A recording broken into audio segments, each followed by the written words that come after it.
इस खौफनाक जंगल की हकीकत जानने निकले। ये तीनों रात के वक्त जंगल में दाखिल हुए। पीर बशीर ने हिफाजती तावीज़ात साथ ले जाने का मशवरा दिया, लेकिन फारूक ने उन्हें मजाक समझा। इंस्पेक्टर ताहिर, जो ऐसे मामलात पर यकीन नहीं रखते थे, अपने साथ बंदूकन और टॉर्च लेकर चल रहे थे। जैसे ही वो जंगल की गहराई में गए, हवा का रुख बदलने लगा, माहौल बोझल होता गया और दरख्तों के पत्तों से सरसराहट की आवाजें आने लगीं।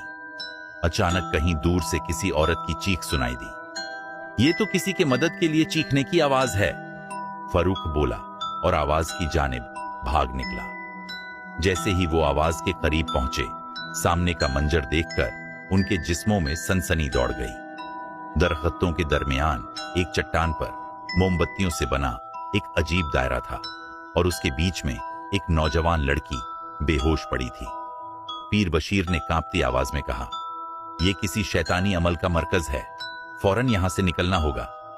लेकिन इंस्पेक्टर ताहिर ने उनकी बात को नजरअंदाज करते हुए लड़की को होश में लाने की कोशिश की। अचानक चारों तरफ से सुर्ख आंखों वाले साए नमूदार होने लगे। उनके जिस्म इंसानों जैसे थे, मगर चेहरे भयानक और अजीब ओ गरीब थे। वो एक साथ बुलंद आवाज में कोई नामालूम जबान में कुछ पढ़ने लगे। पीर बशीर ने फौरन आयतुल कुर्सी पढ़नी शुरू कर दी, लेकिन जैसे ही इन अल्फाज की गूंज जंगल में फैली, वो साए गजबनाक हो गए और चीखने लगे। इंस्पेक्टर ताहिर ने अपनी बंदूक से फायर किया, लेकिन गोली जैसे हवा में गायब हो गई। फरूका का जिस्म खौफ से कांपने लगा।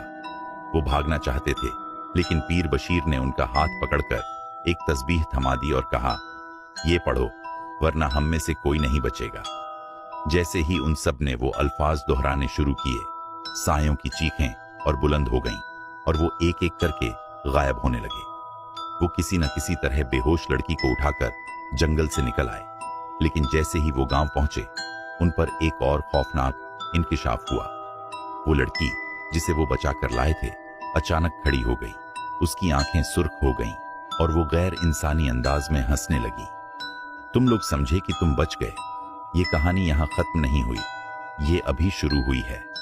और अगले ही लम्हे वो एक धुएं में बदलकर फिजा में तहलील हो गई। फारूक काज़मी आज भी नफ्सियाती अस्पताल में जेरे इलाज है।